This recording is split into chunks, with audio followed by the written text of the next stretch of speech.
새벽 우리에게 주신 하나님 말씀은 느헤미야 2장 1절에서 20절까지의 말씀입니다. 느헤미야 2장 1절에서 20절까지의 말씀입니다. 우리 하나님의 말씀을 다 함께 받들어 읽겠습니다. 아닥사스다 왕 제20년 니산월에 왕 앞에 포도주가 있기로 내가 그 포도주를 왕에게 드렸는데 이전에는 내가 왕 앞에서 수심이 없었더니 왕이 내게 이르시되 내가 병이 없거늘 어찌하여 얼굴에 수심이 있느냐 이는 필연 내 마음에 근심이 있음이로다 하더라. 그때 내가 크게 두려워하여 왕께 대답하되 왕은 만세수를 하옵소서. 내 조상들의 묘실이 있는 성읍이 황폐하고 성문이 불탔사오니 내가 어찌 얼굴에 수심이 없사오리까 하니 왕이 내게 이르시되 그러면 내가 무엇을 원하느냐 하시기로 내가 곧 하늘의 하나님께 묵도하고 왕에게 아뢰되 왕이 만일 좋게 여기시고 종이 왕의 목전에서 은혜를 얻었사오면 나를 유다 땅 나의 조상들의 묘실이 있는 성읍에 보내어 그 성을 건축하게 하옵소서 하였는데 그때 왕후도 왕 곁에 앉아 있었더라. 왕이 내게 이르시되 내가 몇 날에 다녀올 길이며 어느 때에 돌아오겠느냐 하고 왕이 나를 보내기를 좋게 여기시기로 내가 기한을 정하고 내가 또 왕에게 아뢰되 왕이 만일 좋게 여기시거든 강 서쪽 총독들에게 내리시는 조서를 내게 주사 그들이 나를 용납하여 유다에 들어가기까지 통과하게 하시고 또 왕의 삼림 감독 아세백의 조서를 내리사 그가 성전에 속한 영문의 문과 성곽과 내가 들어갈 집을 위하여 들보로 쓸 제목을 내게 주게 하옵소서 하매 내 하나님의 선한 손이 나를 도우심으로 왕이 허락하고 군대 장관과 마병을 보내어 나와 함께 하게 하시기로 내가 강 서쪽에 있는 총독들에게 이르러 왕의 조서를 전하였더니 호론 사람 산발랏과 종이었던 암몬 사람 도비아가 이스라엘 자손을 흥왕하게 하려는 사람이 왔다 함을 듣고 심히 근심하더라. 아멘. 복음은 우리가 항상 무엇인가를 섬기게 되어 있다라고 이야기합니다. 성경이 계속 이야기하는 것이 그거예요. 내가 섬기는, 숭배하는, 내가 추구하는 그것이 나에게 우상될 수 있다라는 거예요. 그런데 그 우상들은 사실 필요한 것들이고 좋은 것들이고 그것이 있으면 삶을 괜찮게 살 수 있는 것들입니다. 하나님은 우리 안에 있는 그 우상을 제거하기 위해서 우리를 구원하셨다라고 해도 과언이 아닙니다. 성경에 거대한 주제들이 많이 있죠. 예를 들면 뭐 성전을 세우는 문제라든지 무너진 성벽을 세우는 일이라든지 많이 있지만 그 중에 하나가 우리 안에 있는 우상을 분별하고 그 우상을 철저하게 없애는 문제도 가지고 있습니다. 사람들은 예수님 아닌 그 무엇인가를 잘 섬겼을 때 성공한 인생이다라고 생각합니다. 예를 들면 돈이 우상인 사람은 돈을 잘 벌었을 때 자기가 성공했다라고 생각합니다. 어떤 사람은 직장에서 승진하는 것이 우상이 될 때 그 직장에서 승진하는 것, 그 우상을 획득했을 때 내가 잘 산 인생이다라고 생각한다라는 거예요. 이렇게 보면 우리에게 우상이 아닌 것 없고요. 우상은 우리 삶에 필요한 좋은 것들이라는 거예요. 그런데 복음은 무엇을 이야기합니까? 우리가 그런 것에 성공해서 구원받은 자들이 아니라 그런 것들이 나를 구원하는 것이 아니라 예수 그리스도의 십자가의 그 은혜가 우리를 구원한다라고 가르쳐 주는 겁니다. 세상 사람들은 우리가 우상을 얼마나 많이 획득하느냐를 통해서 우리를 평가하고 용납하지만 우리 예수님은 우리를 너무나 사랑하는 아들의 지위로 그 자리로 회복시키는 일에만 관심이 있으십니다. 우리는 이것이 얼마나 큰 은혜인 줄 알고 우리가 이 은혜 아래서 얼마나 큰 사랑을 받았는지를 아는 사람들입니다. 그런데 문제는 우리가 왜 구원을 받았냐는 거예요. 왜 예수님이 우리를 위해 십자가 위에 오르기까지 우리를 사랑하셨냐라는 거죠. 왜 우리를 죄로부터 구원하셨겠냐 이것입니다. 우리는 그것을 그 목적을 사명이라고 부릅니다. 그리스도인들에게는 구원받은 목적이 있어요. 예수님 해야 하실 그 일을 구원받은 자로서 그 복음 때문에 그 일을 감당하는 것이 부름받은 자의 사명이죠. 우리는 택하심이 있습니다. 그게 교회의 손과 발이 되어 교회를 세워가면서 예수님의 손과 발이 되어 교회를 세워가면서 이 땅에 예수님을 확장해 가는 것, 예수님의 충만하신 그 충만하심을 채워가는 것, 그것이 우리의 사명이라는 거예요. 그저 이 땅에서 구원받은 자로서 다른 사람들 하는 것처럼 이것도 추구하고 저것도 추구하고 거기다가 하나님까지 가지고 있고 구원받은 자라는 확신도 가지고 있으면서 양다리 걸치고 살아가라는 게 아니에요. 그러니까 다시 말하면 그 우상숭배 잘 하다가 천국 가는 것이 우리의 사명이 아니라고요. 그런데 정말 아이러니한 것은 우리가 종일 때, 어떻게 보면 죄의 종일 때, 우상을 섬기고 있을 때 자부심이 크다라는 겁니다. 사실은 죄의 노예인데. 반대로 진정한 왕이신 예수 그리스도의 제자가 되고 신하가 되고 하나님의 부르심을 택하심을 아는 사명자가 될 때는 오히려 자부심을 갖기보다는 굉장히 초라해졌다라는 생각을 한다라는 거예요. 오늘 본문에서 보이는 느헤미야의 변화가 바로 그것입니다. 느헤미야는 어떤 사람입니까? 그 사람은 왕의 술 맡은 관원장이었습니다. 그리고 얼마나 그 일을 잘했는지 지금까지 왕이 보기에 한 번도 아픈 것 이외에는 얼굴에 수심이 없었던 사람입니다. 제가 왕의 술 맡은 관원자가 도대체 하는 일이 뭘까 계속 생각해 봤어요. 아마 저 같은 사람하고 술 마시면 정말 재미없을 거예요. 저는 항상 진지하거든요. 아마 술 마시는 사람들이 좀 유쾌하게 재밌게 그 어떤 자기도 근심을 잊어보려고 하는데 더 큰 근심을 가진 사람하고 술을 마시면 그 술 맛이 나겠습니까? 그래서 이 느헤미야가 굉장히 흥이 많은 사람이겠구나 그런 생각이 들었습니다. 분위기도 잘 맞추는 거죠. 그래서 술 마실 때 이 사람하고만 마시면 좋겠다라고 생각이 될 정도로 그렇게 분위기도 잘 맞추고 항상 왕의 그 기분을 좋게 해주는 그런 사람, 유쾌한 사람이었을 텐데 이 사람이 어느 날 왕 앞에서 얼굴에 수심이 가득한 거예요. 이 술잔을 기울였는데 도저히 이 느헤미야랑은 오늘 술 못 마시겠다. 대체 얘 왜 이러는 거야? 왕이 그런 생각이 들 정도라는 거예요. 그래서 너 왜 이렇게 수심이 많냐? 그러니까 느헤미야가 깜짝 놀라요. 자기가 실수했구나 생각하는 거죠. 분위기 못 맞춘 거니까.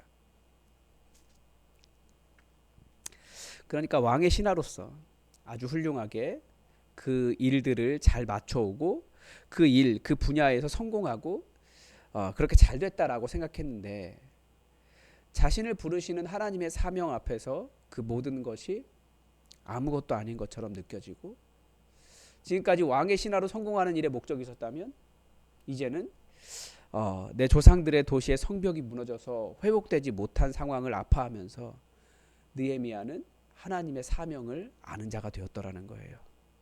이것이 바로 우상을 숭배하던 자에게서 예수님의 제자로 변화되는 것과 같습니다. 아무리 유쾌하게 지내고 아무리 자기 분야에서 성공한다 할지라도 깨어진 하나님 나라에 대한 아픔 때문에 견딜 수 없어 하는 마음이 바로 이 느헤미야를 이제는 왕의 신하에서 하나님의 종이 되게 만들었다는 것입니다. 그래서 수요 기도의 설교를 하면서 하나님의 놀라운 역사, 그 부흥은 어디에서 시작되느냐? 각별한 기도에서 시작된다라는 말씀을 드렸습니다. 물론 그 각별한 기도만 있으면 안 돼요. 기도 열심히 하긴 하는데 신학이 잘못되면, 그러니까 머릿속에 들어있는 신학이 잘못되면 이상한 방향이 나올 수 있어요. 그래서 예수님이 원하시는 일이 아니라 결국 누군가가 조종하는 대로, 가스라이팅한 대로 그대로 열심을 낼 수 있다라는 거죠. 제가 어제 그 저녁 늦게까지, 밤 늦게까지 이제 청년들하고 이야기하는데 그 잘못된 교회에 갔다 온 친구가 있었어요. 고등학교 때. 그런데 자기가 거기 갔을 때 거기 그 잘못된 교회 그 이단에 있는 사람들이 다 천사 같았대요. 뭔만 해도 내가 감사해야지. 정말 엄청난 열정으로 새벽 기도를 1시간씩 다니고.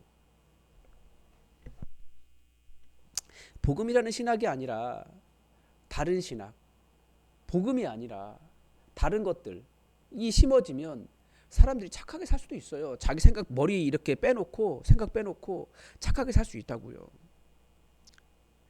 각별한 기도라고 하는 것은 그래서 기도만 열심히 하는 것이 아니라 이 복음이라는 신학을 제대로 아는 것도 필요합니다. 그런데 각별한 복음을 정확히 이해했을 때 정말 마음속에 각별한 기도가 일어납니다. 자기 자신의 죄악에 대한 깊은 반성이 있고요. 하나님을 모르던 자들이 하나님께로 돌아오는 역사가 일어나기를, 잃어버린 자들이 다시 신앙 회복하기를 바라는 간절한 크고 깊은 탄식이 있습니다.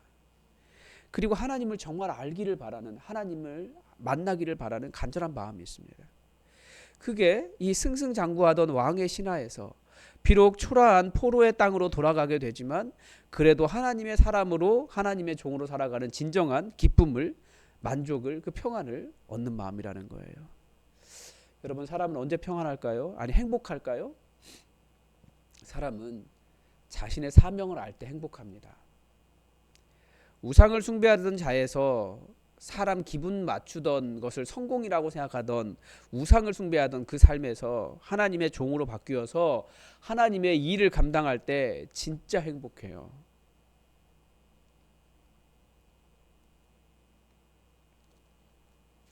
여러분, 이제 여러분의 삶이 더 이상 자녀를 양육하는 문제나 이 돈을 벌지 않아도 되는 그런 상황이 될 때 여러분 뭐 하고 싶으십니까? 정말 하나님의 일 하고 싶지 않으십니까? 내가 하고 있는 그 일이 정말 하나님의 일 되었으면 하는 그런 마음 있지 않으십니까? 그게 하나님을 아는 사명자의 마음인 거예요. 하나님께서 아파하시고 하나님께서 회복하기를 바라시는 그 깨어진 성벽을 향해 나아가는 그 마음을 갖는 것이 부르심 받은 자의 마음입니다. 우리가 그 마음을 알고, 주님, 그 일을 위해 저를 세워주십시오. 이 무너진 성벽을 회복하는 일에 저를 세워주십시오. 기도하기 시작할 때 하나님은 필요한 것들을 공급하십니다. 느헤미야가 왕에게 요청했을 때 왕이 모든 것 다 들어주었습니다. 이동간의 호송 인력도 주었고 필요한 물건들도 주었습니다. 우리가 사명을 감당하려고 할 때 그 사명을 감당할 수 있는 자원을 부어주시는 거죠. 그러니까 무엇이 우리에게 부족한 것입니까? 뭘 해야 하는지, 하나님의 뜻이 무엇인지, 하나님이 어떤 일을 하라고 우리를 부르셨는지 그것을 모르기 때문에 하나님의 자원이 공급되지 않는다라는 거예요. 즉 다시 말하면 우리가 사명을 모르기 때문에 그렇습니다. 우리가 뭘 해야 하는가? 내가 뭘 해야 하는가? 무너진 성벽이 어디인가? 그 아파하는 마음이 없기 때문에 그런 겁니다. 저는 청년 사역하면서, 청년부 하면서 그걸 알았어요. 사실 청년부 사역 처음 시작할 때 돈이 조금 이렇게 좀 들어갔습니다. 많이 들어간 건 아니에요. 근데 제 돈이 계속 좀 들어가고 있었는데 어느 날 갑자기 어떤 분들이 돈을 주기 시작하시는 거예요. 사역에 쓰라고. 마음이 똑같았어요. 우리 청년들이 일어나야 된다. 하나님이 부어주신다는 걸 알았어요. 그래서 청년들 얼마든지 만나고 다녀도 좋은 거 사주고 그래도 전혀 문제가 없을 정도로 하나님께서 부어주셨어요. 근데 그거 공개하면 또 그것도 그 감사받자고 그럴까봐 공개하지 않는 겁니다. 영수증 신경 쓰지 말고 그냥 쓰라는 거예요. 그래서 따로 이렇게 모아놓고 그걸 계속 쓰고 있어요. 얼마나 감사한지 몰라요. 하려고 하면, 무엇을 해야 하는지 알면, 하나님이 아파하는 곳이 어디인 줄 알고 그거 하겠다고 하면 하나님께서 한없이 부어주세요. 우리가 세상에서 다들 높은 자리에서 성공하고 왕의 술 관원장이 되어도 하나님의 아픔, 깨어진 하나님 나라를 잊지 마시기 바랍니다. 거기가 교회일 수도 있고요. 거기가 예수님을 잃어버린 자들일 수도 있고요. 거기가 내 직장일 수도 있고요. 거기가 괴로움에 몸부림치는 사람일 수도 있고요. 승승장구하는 그런 사람이든지 어느 곳이든지 내가 승승장구하는 왕의 신하가 되기를 기뻐하기보다 하나님의 종이 되기를 기뻐할 수 있기를 바랍니다. 여전히 이 깨어진 도시를 위해, 이 세상을 위해 하나님은 우리를 기대하고 계신다라는 것을, 우리를 부르고 계신다라는 것을 기억하시기 바랍니다. 오늘도 하나님의 뜻이 우리에게 이루어지기를 주기도문으로 기도하겠습니다. 하늘에 계신 우리 아버지, 아버지의 이름을 거룩하게 하시며 아버지의 나라가 오게 하시며 아버지의 뜻이 하늘에서와 같이 땅에서도 이루어지게 하소서. 오늘 우리에게 일용할 양식을 주시고 우리가 우리에게 잘못한 사람을 용서하여 준 것 같이 우리 죄를 용서하여 주시고 우리를 시험에 빠지지 않게 하시고 악에서 구하소서. 나라와 권능과 영광이 영원히 아버지의 것입니다. 아멘. 여러분 계속해서 우리 동범이 위해서 기도해 주십시오. 내일 시험 봅니다. 우리 아들 잘 긴장하지 않고 지금까지 공부했던 모든 실력을 다 발휘할 수 있도록 우리 사랑하는 아들을 위해서 기도해 주시고 우리 교회가 하나님의 뜻 바르게 분별하고 정말 복음의 역사 위에 제대로 서는 교회 될 수 있도록 우리 교회를 위해서도 기도해 주시기 바랍니다. 그리고 우리 교회가 무엇을 해야 할지 제대로 알아서 그 뜻 하나님의 뜻을 이루는 교회 될 수 있도록 기도해 주시기 바랍니다. 다 함께 기도하겠습니다.